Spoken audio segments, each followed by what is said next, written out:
जिंदगी में हर काम में मन लगेगा, बस अपना भोजन सही कर लो। आज के इस वीडियो में हम आपको बताएंगे आपको कैसा भोजन करना है और क्या खाना है, और भोजन से पहले क्या करना है। इसे समझने के बाद आपकी बुद्धि, मन और शरीर बहुत तेजी से बिना थके काम कर पाएगा। तो चलिए उन कहानियों की शुरुआत करते हैं। पहली कहानी, आयुर्वेद की अद्भुत शक्ति। शरीर और बुद्धि और मन सब शांत और होशियार हो जाएगा। जीवन का सबसे कीमती धन क्या होता है? एक शिष्य ने अपने गुरु से सवाल किया।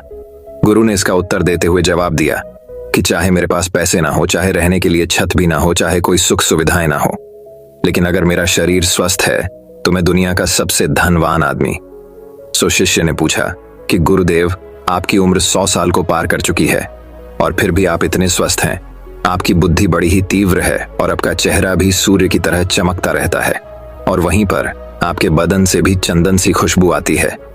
शिष्य ने कहना जारी रखा कि गुरुदेव, मेरे मन में बहुत बार आया है कि मैं आपसे इसका रहस्य जानूं, लेकिन संकोचवश मैं आपसे पूछ नहीं पाता हूं। कृपया करके आज मुझे वो साधारण से नियम बताने की कृपा करें जिनसे मैं भी आपकी तरह स्वस्थ और निरोगी रह सकूं। न नियम अगर आसान होंगे गुरुदेव, तो उसका अनुसरण मेरे माता पिता भी कर पाएंगे, क्योंकि वो बूढ़े हो चुके हैं और वो बहुत जटिल प्रक्रिया नहीं अपना पाएगा।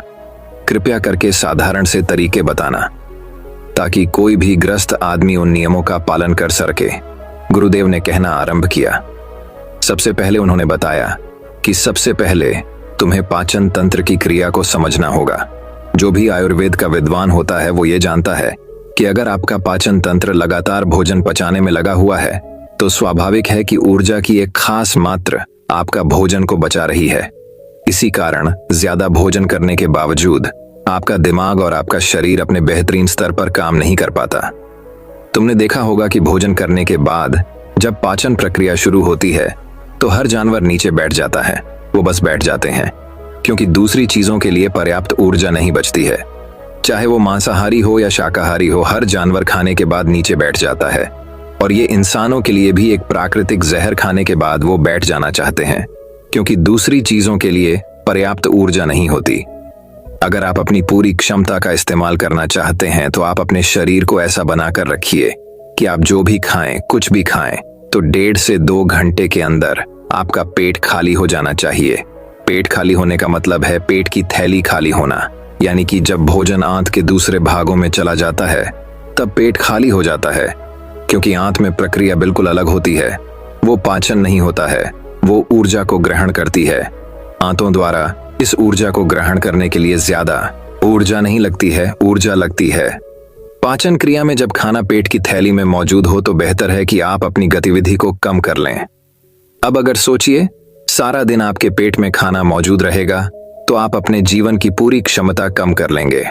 आप खुद देखिए कि जब आपके पेट में खाना मौजूद होता है तब शरीर कैसा महसूस करता है, और जब पेट खाली होता है तब शरीर कैसा महसूस करता है। आप खुद पाएंगे कि आपका शरीर और आपका दिमाग तब बेहतरीन रूप से काम करता है जब आपका पेट खाली होता है। इसका एक पहलू और है। देखिए, हम सब जानते हैं कि हमारा शरीर हर समय नई कोशिकाएं बनाता रहता है और पुरानी कोशिकाएं खत्म करता रहता है, जिससे हमारे शरीर का शुद्धिकरण होता रहता है।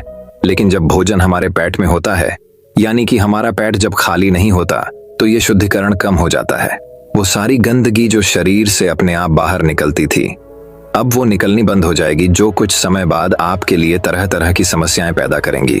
देखिए, योग में पेट का हमेशा साफ रहना बहुत ही महत्वपूर्ण होता है। किसी भी पारंपरिक प्रणाली में अगर आप देखेंगे तो आप पाएंगे कि जब भी आप किसी आयुर्वेदिक डॉक्टर या किसी वैद्य के पास जाते हैं तो सबसे पहले वो आमे पेट की सफाई करते हैं, क्योंकि वो जानते हैं कि आपकी ज्यादातर समस्या पेट साफ ना होने की वजह से ही है। सिर्फ एक दिन के लिए अपने पेट को पूरी तरह से साफ करने के बाद महसूस करें कि आपको कैसा महसूस होता है। आप अपने अंदर बहुत हल्का और सुंदर महसूस करेंगे। हर दिन आपको इसी तरह महसूस होना चाहिए। आमतौर पर पारंपरिक रूप से घी को पहले निवाले के रूप में खाया जाता है। घी एक चिकनाई वाला पदार्थ है जो पूरी आहार नली को चिकनाई देता है। आपको सबसे पहले इसे ही खाना चाहिए ताकि यह भोजन पाचन को आसान बना दें। जब आप बहुत मसालेदार भोजन खाते हैं तो उसे खाने से पहले आपके भोजन पर घी की परत चढ़ाना बहुत अच्छा होता है। घी का महत्व ये है कि ये आहार नली को साफ रखता है, तो जो व्यक्ति घी का उचित तरीके से सेवन करता है उसका पेट हमेशा साफ रहेगा, क्योंकि वहां कुछ नहीं चिपकता, वहां कुछ भी लंबे समय तक ठहर ही नहीं सकता। पेट का कैंसर, आंत का कैंसर, आजकल ये बहुत ज्यादा हो रहा है। तो अगर आप एक निश्चित मात्रा में घी का सेवन करते हैं तो ये घटना बहुत कम हो जाती है। लेकिन उसके लिए घी सही गुणवत्ता का होना चाहिए, सही तरीके से गाय या भैंस के दूध से बनाया जाए। अगर घी को उचित तरीके से गाय या भैंस के दूध से बनाया जाए तो इसके कई महत्वपूर्ण फायदे होता है। शिष्य ने सवाल पूछा कि गुरुदेव, पाचन क्रिया तुम्हें कुछ कुछ समझ गया हूं, लेकिन आप ये बताइए कि आपकी तरह सूर्य जैसा तेज पाने के लिए, चमकता हुआ चेहरा प्राप्त करने के लिए क्या प्रक्रिया अपनानी चाहिए। गुरु ने इसका उत्तर देते हुए कहना शुरू किया कि देखिए, आज के समय में बहुत सारे लोग सुबह उठते ही खाली पेट चाय पीते हैं। चमकता हुआ तेजस्वी मुख पाने के लिए हमें कुछ प्रक्रिया नहीं अपनानी, हमें बस अपनी दिनचर्या सही करनी है, अपना खान पान सुधारना है। सुबह खाली पेट चाय पीना जहर के समान होता है। वो धीरे धीरे आपके अंदर आपकी आंतों को कमजोर कर देता है। पेट में धीरे धीरे एसिडिटी होने लगती है और अपने आप मन और मस्तिष्क सुस्त पड़ते जाते हैं। सुबह उठते ही तुम्हें तांबे, चांदी या मिट्टी के बर्तन में रखा हुआ पानी पीना चाहिए, लेकिन चांदी और मिट्टी की तासीर ठंडी होती है, इसीलिए कफ, अस्थमा या दमा जैसे रोगी इसका उपयोग ना करें। रात में आपने चांदी, तांबे या मिट्टी के बर्तन में पानी रख दिया और सुबह खाली पेट बिना दातून किए हुए उसे पी लिया। शिष्य ने सवाल किया कि गुरुदेव, बिना दातून किए हुए अगर हम वो पानी पिएंगे तो हमारा बासी थूक हमारे अंदर ही चला जाएगा। गुरु ने उसे बताया कि वो तो अच्छी बात है, क्योंकि बासी थूक औषधि के समान होता है। गुरु ने चेतावनी दी कि देखिए, जिन लोगों को अल्सर, टीबी या निमोनिया है उन्हें खाली पेट पानी नहीं पीना है। तांबे के बर्तन में रात में रखे हुए पानी में उसके संस्कार मिल जाते हैं, तांबे के गुण उस पानी में आ जाते हैं और वो तांबा हमारे शरीर में जाकर बहुत से लाभकारी फायदे करता है। गुरु ने चेतावनी दी कि अगर मजबूरी ना हो तो प्लास्टिक की बोतल में कभी पानी मत पीना, क्योंकि प्लास्टिक की एक ऐसी संरचना होती है, जब वो गर्म तापमान पर आता है तो प्लास्टिक धीरे धीरे रे पिघलना शुरू हो जाता है, और जब वो बहुत बारीक स्तर पर पिघलता है तो उसके कारण उस पानी में मिल जाते हैं, जो हमारे शरीर में जाकर कैंसर का कारण बन सकते हैं।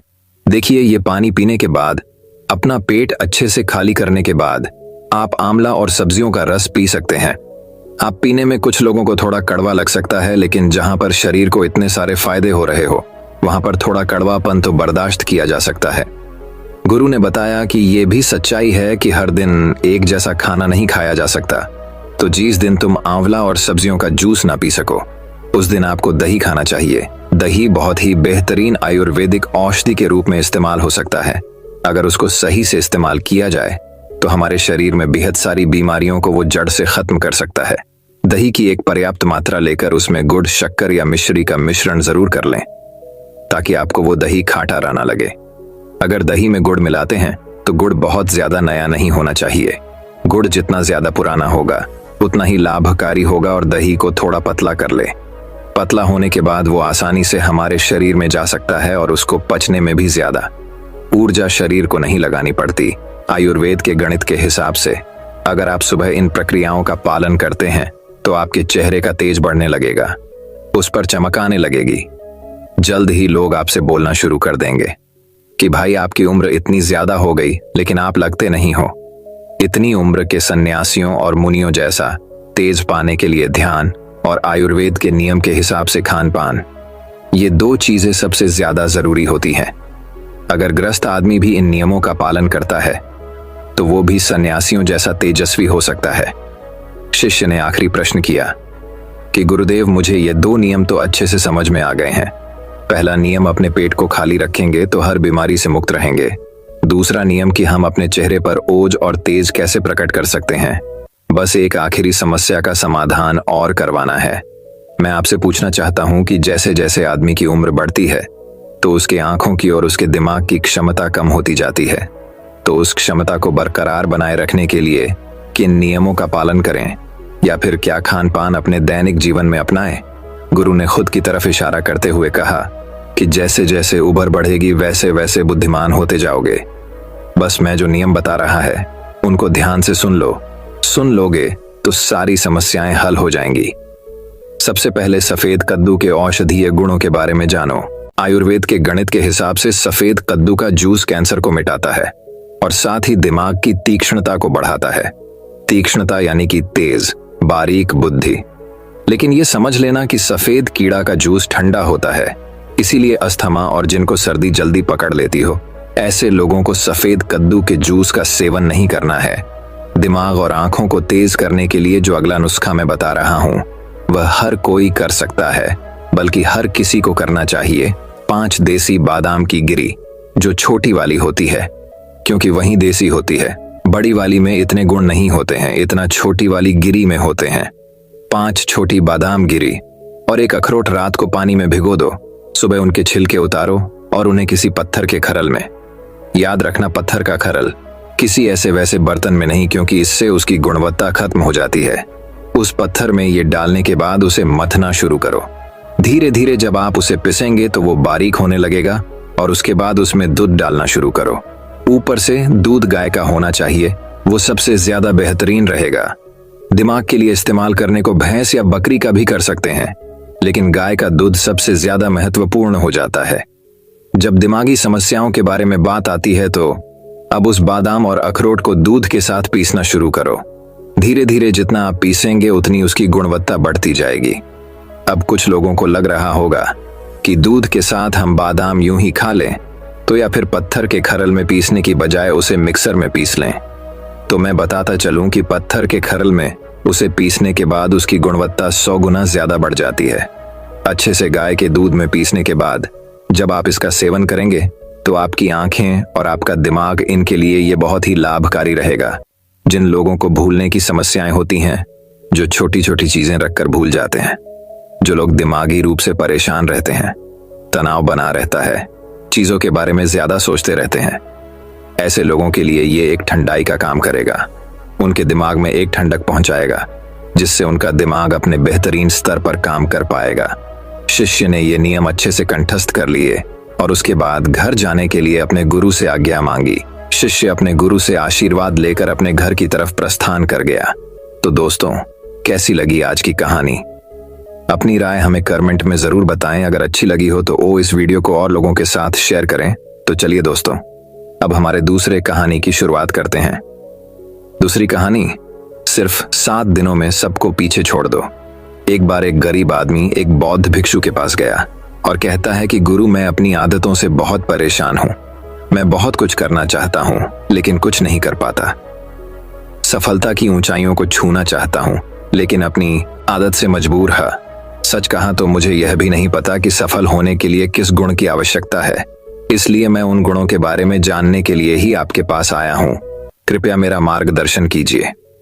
बौद्ध भिक्षु ने कहा कि जिस तरह से हम बुरी आदतों से मजबूर होते हैं, उसी तरह अगर हम अच्छी आदतें अपनाएंगे तो हम भी अच्छी आदतों से मजबूर हो जाएंगे, और अच्छी आदतें हमें अपने जीवन में बहुत कुछ हासिल करने में भी मदद करेगी। आज मैं आपको 15 ऐसी सफल आदतों के बारे में बताऊंगा जो आपको सफल बना सकती हैं। मेरी बातें सुनकर भूल मत जाना, बल्कि इन सभी 15 आदतों को अपने दिमाग में याद रखना और धीरे धीरे उन्हें अपने जीवन में लाना शुरू करें, क्योंकि ये आदतें न सिर्फ आपको सफलता दिलाएंगी, बल्कि इतना अच्छा इंसान बनाएंगी जिसे देखकर लोग कहेंगे कि मैं भी ऐसा ही बनना चाहता हूं। 15 सफल आदतों की सूची में पहली आदत है सुबह जल्दी उठना। दुनिया में अगर कोई सबसे सफल और सबसे अच्छी आदत है जिसे हर सफल व्यक्ति अपनाता है, तो वह है सुबह जल्दी उठना और अपना आलस्य त्यागना। अगर आप दिन की पहली किरण निकलने से पहले उठकर अपना काम करना शुरू कर दें और अपने दिन को बेहतर बनाएं, आप मानते हैं कि पूरे दिन में ऐसी कोई चुनौती नहीं होगी जिसे आप पार न कर सके। आपके सुबह उठने के तरीके से पता चलता है कि आप में कितनी इच्छा शक्ति है। अपने लक्ष्य हासिल करना आपके लिए कितना महत्वपूर्ण है। सुबह जल्दी उठने का मतलब है अधिक प्रयास, अधिक मेहनत, जो दूसरों की तुलना में अधिक सफल बनाएगी। अगर आप सुबह देर से उठने की आदत से मजबूर हैं, तो आपको 5 मिनट पहले उठने की आदत डालनी चाहिए और कुछ ही दिनों में आप सुबह जल्दी उठना शुरू कर देंगे। दूसरी आदत है हमेशा कुछ नया सीखते रहना। ये एक अद्भुत आदत है जो हर उस व्यक्ति में पाई जाती है जिसने अपने क्षेत्र सफलता हासिल की है। हमेशा अपने काम के बारे में और अधिक सीखते रहें। हम जीवन में जो कुछ भी सीखते हैं, वह जीवन में कभी न कभी काम जरूर आता है। सफल लोग अपने सपनों को हासिल करने के लिए अलग अलग तरीकों का इस्तेमाल करते हैं। उनके सपनों से जुड़ी हर बात जानना चाहते हैं, जिससे उनके सपनों को हासिल करना आसान हो जाएगा। भले ही बात एक लाइन की हो, जिंदगी सीखो, लेकिन हमेशा कुछ नया सीखो। दुनिया में ज्ञान की कोई कमी नहीं है, लेकिन जिस क्षेत्र में आप सफलता चाहते हैं उस क्षेत्र में ज्ञान प्राप्त करने के लिए हमेशा उत्सुक रहें। हो सकता है कि आप कुछ ऐसा सीखें जिससे आप जितना सोचा था उससे अधिक हासिल कर सकें, तो इसके लिए आपको हमेशा एक बच्चे के रूप में सीखना होगा। तीसरी आदत है कम बोलना और अधिक सुनना। हमारे पास 2 कान और एक मुंह है, जिससे हम सुनते अधिक हैं और बोलते आधा हैं। श्रोताओं को कभी नुकसान नहीं होता और उन्हें हमेशा कुछ नया सीखने को मिलता है। कम बात करने का मतलब है कम ऊर्जा बर्बाद करना। लोगों से ज्यादा ना जुड़े और किसी के सामने नरम न बने, किसी से बेवजह बहस न करें, क्योंकि जो लोग कम बोलते हैं वे ज्यादा फायदेमंद होते हैं। जो व्यक्ति शब्द बोलता है उसमें गहराई से सोचने की क्षमता अधिक होती है। जब कोई व्यक्ति कम बोलता है तो वह अपने अंतर मन से जुड़ा होता है। इनके आंतरिक विचार इतने मजबूत होते हैं कि ये किसी भी सफलता को अपने घुटनों के नीचे ला सकते हैं। 4वीं आदत है असहमत होना और दूसरे को मना करना सीखना। हम कठपुतली नहीं हैं कि लोगों की बातों पर हाँ हाँ करते रहें। आप एक अलग इंसान हैं और आपका सपना अलग है। आपके सिद्धांत भी अलग होंगे। अगर आपकी मंजिल अलग है तो आपका रास्ता भी अलग होगा। और अगर आपको कोई चीज पसंद नहीं है तो इसका मतलब नहीं है। अगर कोई तरीका दूसरों के लिए काम कर रहा है तो जरूरी नहीं कि वह आपके लिए भी काम करे। यदि आप किसी और के तरीके का उपयोग करते हैं तो आप हर किसी की तरह होंगे। आप इस दुनिया के सबसे अनोखे इंसान हैं और आपके जैसा कोई और नहीं है। इसलिए आज आपको सहमत होने का भी पूरा अधिकार है और अपनी बात रखने का भी पूरा अधिकार है। और आपको हर उस चीज को न कहना होगा जो आपके लक्ष्य के लिए सही नहीं है। यदि आपका अपने दोस्तों के साथ घूमने का मन नहीं है तो उन्हें ना कहना सीखें। अगर आप किसान नहीं बल्कि बिजनेसमैन बनना चाहते हैं तो अपने परिवार को बताएं कि आप किसान नहीं बिजनेसमैन बनना चाहते हैं। जबरदस्ती लंबे समय तक नहीं टिकती और न ही इससे हमें कुछ मिलता है। जहां जरूरत हो वहां ना कहना सीखें, क्योंकि इनकार करने से आप दूसरों की नजरों में तो बुरे बन सकते हैं, लेकिन आप अपनी नजरों में कभी बुरे नहीं बन सकते। ज्यादातर लोग जिंदगी में इस वजह से कुछ नहीं कर पाते कि लोग क्या कहेंगे। अगर असफल हो गए तो लोग क्या कहेंगे, इसीलिए ज्यादातर लोग अपने लिए नहीं बल्कि दूसरों के लिए जिंदगी जीते हैं। 5वीं आदत है सही तरीके से जोखिम उठाना सीखना। जीवन में सबसे बड़ा जोखिम कोई भी जोखिम न लेना है। यदि आप सही तरीके से जोखिम नहीं ले रहे हैं तो आप अपना जीवन जोखिम में डाल रहे हैं। तो आप अपना जीवन बर्बाद करने और एक ही स्थान पर रहने का जोखिम उठा रहे हैं। सही चीजों के लिए जोखिम लेने का डर दूर करें और लोग क्या कहेंगे इसका डर भी दूर करें। लोग हंसेंगे और मेरा समय और पैसा बर्बाद होगा। इंसान को जिंदगी से लेकर मौत तक सिर्फ 3 चीजों की जरूरत होती है, रोटी, कपड़ा और मकान, और इसे पाना कोई मुश्किल काम नहीं है। इसके अलावा अगर इंसान की जिंदगी से कुछ चला भी गया हो तो भी जीना आसान है। लेकिन आपका मिशन सिर्फ मौत के दरवाजे तक सुरक्षित पहुंचना नहीं है। एक योद्धा की तरह हर चुनौती को धूल चटाना, जोखिम उठाना, विजेता का ताज पहनना, मौत के दरवाजे तक पहुंचना है।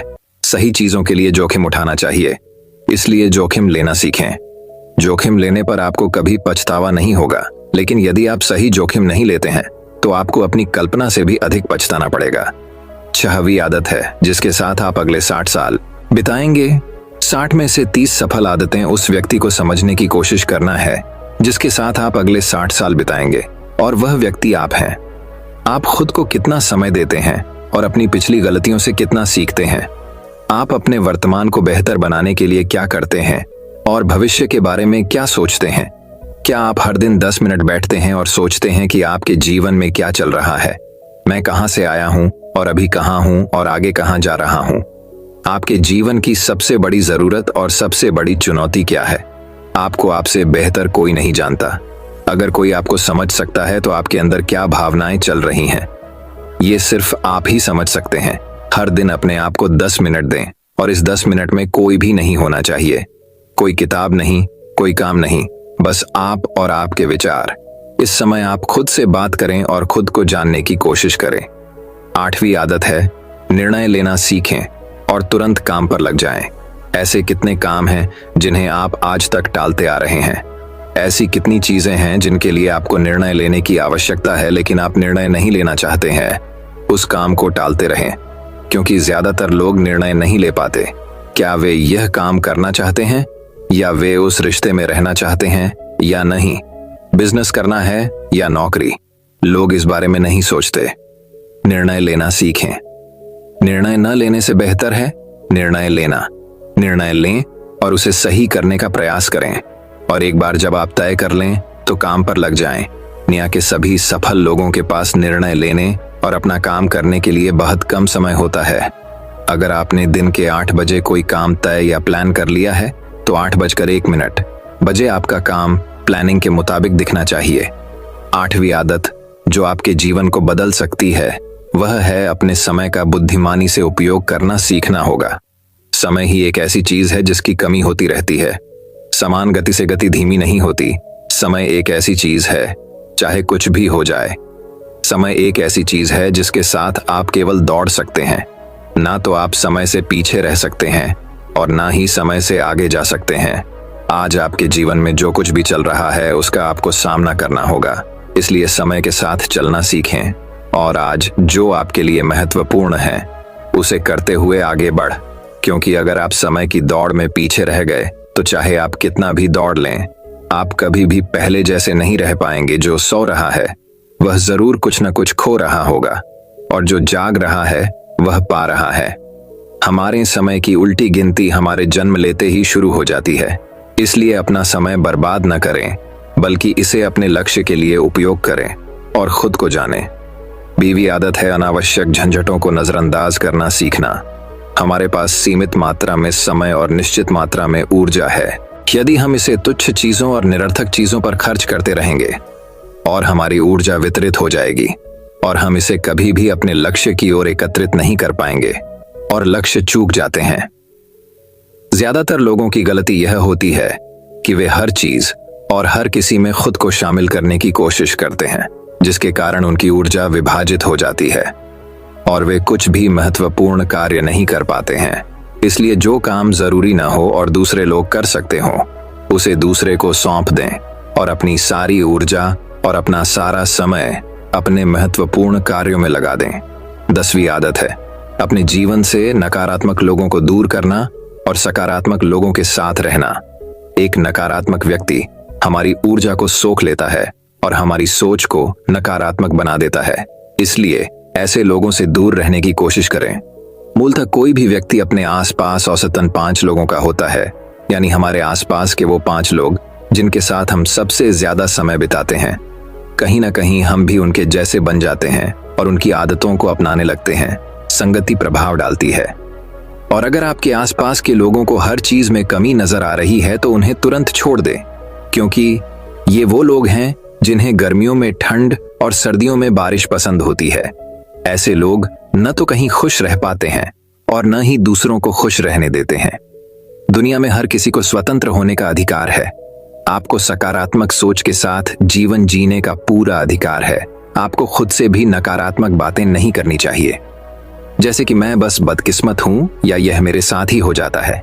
दुनिया के सभी सफल लोगों ने अपने अंदर एक सफल व्यक्ति को देखा है और हमेशा नकारात्मक लोगों की बातों को नजरअंदाज किया।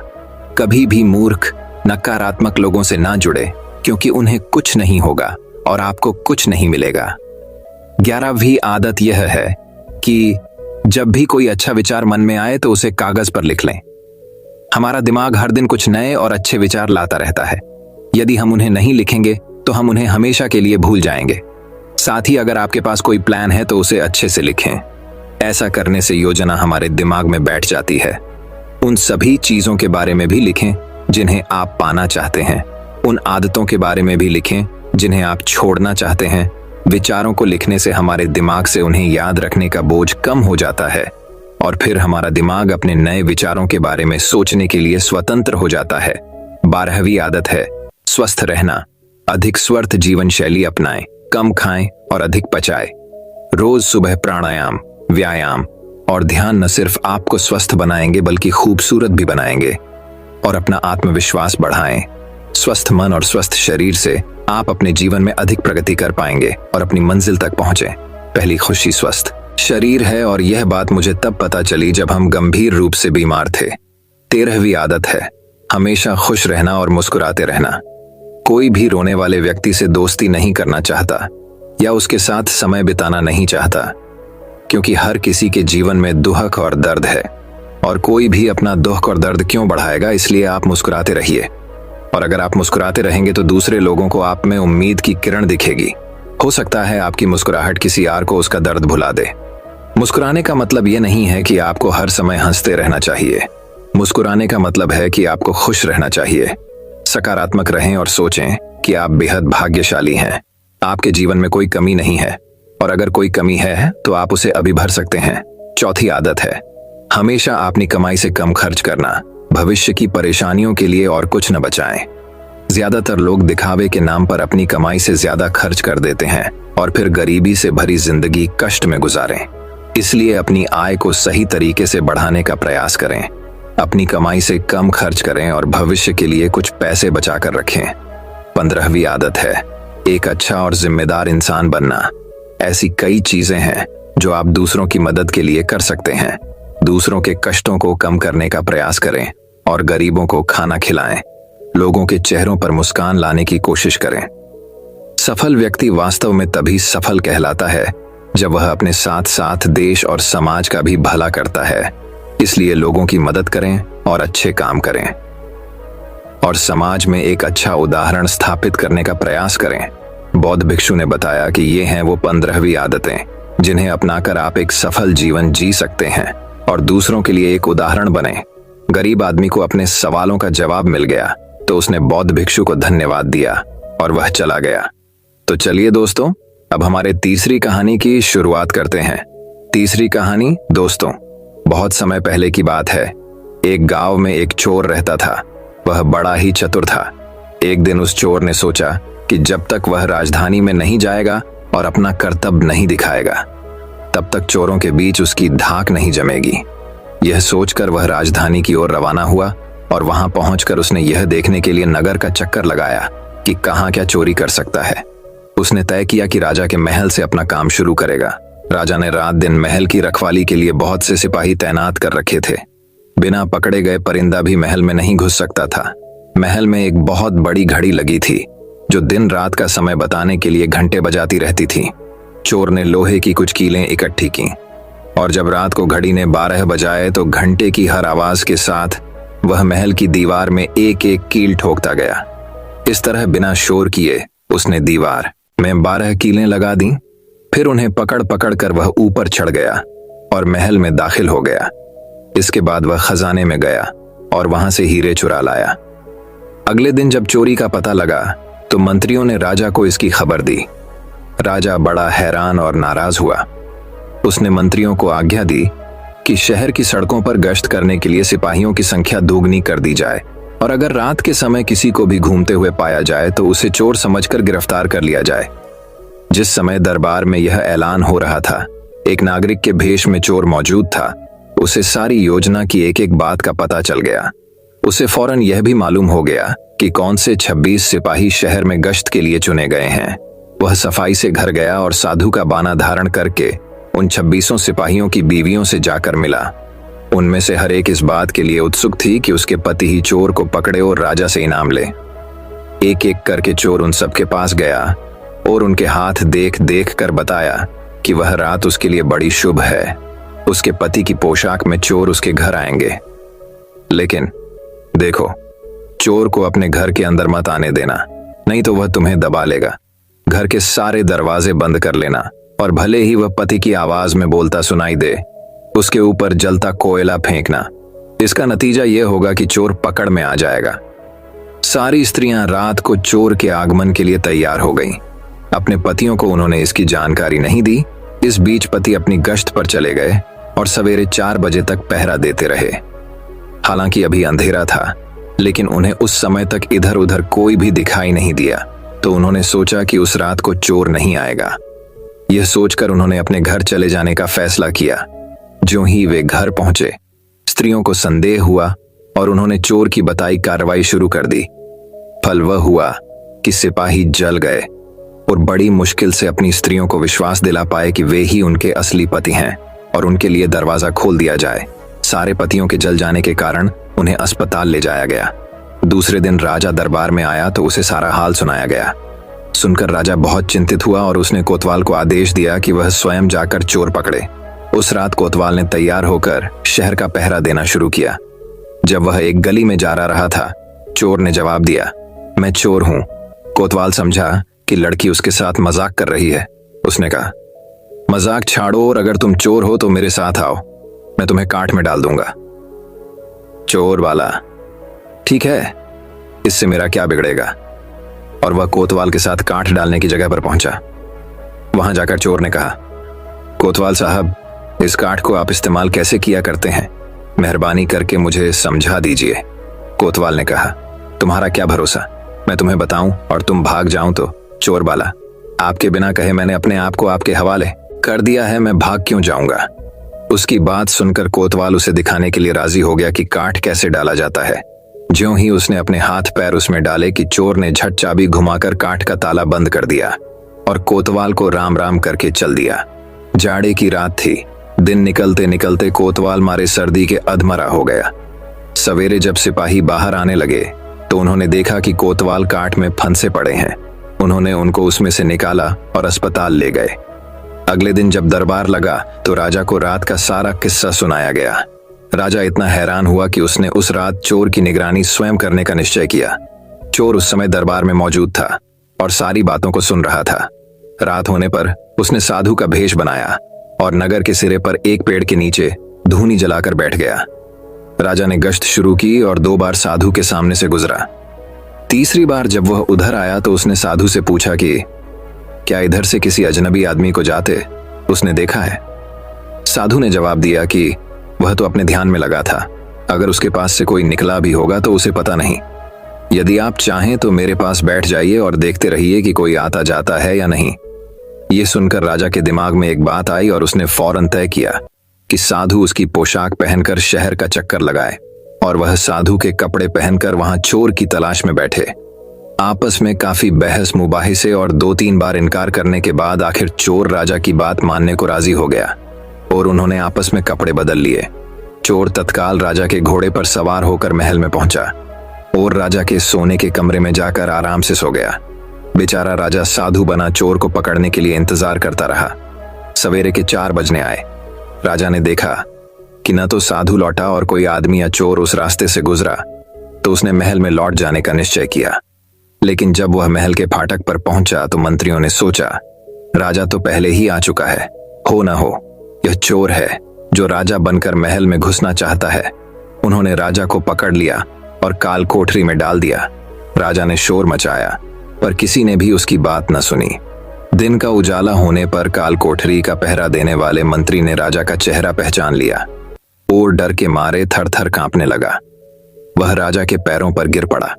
राजा ने सारे सिपाहियों को बुलाया और महल में गया। उधर चोर, जो रात भर राजा के रूप में महल में सोया था, सूरज की पहली किरण फूटते ही राजा की पोशाक में और उसी के घोड़े पर रफू चक्कर हो गया।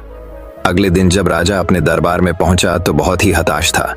उसने ऐलान किया कि अगर चोर उसके सामने उपस्थित हो जाएगा तो उसे माफ कर दिया जाएगा और उसके खिलाफ कोई कार्रवाई नहीं की जाएगी, बल्कि उसकी चतुराई के लिए उसे इनाम भी मिलेगा।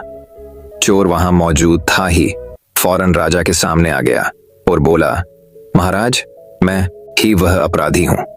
इसके सबूत में उसने राजा के महल से जो कुछ चुराया था वह सब सामने रख दिया, साथ ही राजा की पोशाक और उसका घोड़ा भी। राजा ने उसे गांव इनाम में दिए और वादा कराया कि वह आगे चोरी करना छोड़ देगा। इसके बाद से चोर खूब आनंद से रहने लगा। इस कहानी से हमें यह सीख मिलती है कि व्यक्ति की बुद्धि उसे हर एक नाकामयाब चीज को भी कामयाब बनाकर दे सकती है, लेकिन बुद्धि का इस्तेमाल अगर इंसान के भलाई के लिए और खुद को बदलने के लिए किया जाए तो उस इंसान का जीवन खुशियों से भर सकता है। दोस्तों, मैं उम्मीद करता हूं कि यह कहानी सुनने से आपके जीवन में अच्छे बदलाव आए होंगे। आपको इस वीडियो से क्या सीखने मिला ये कमेंट करके जरूर बताइए।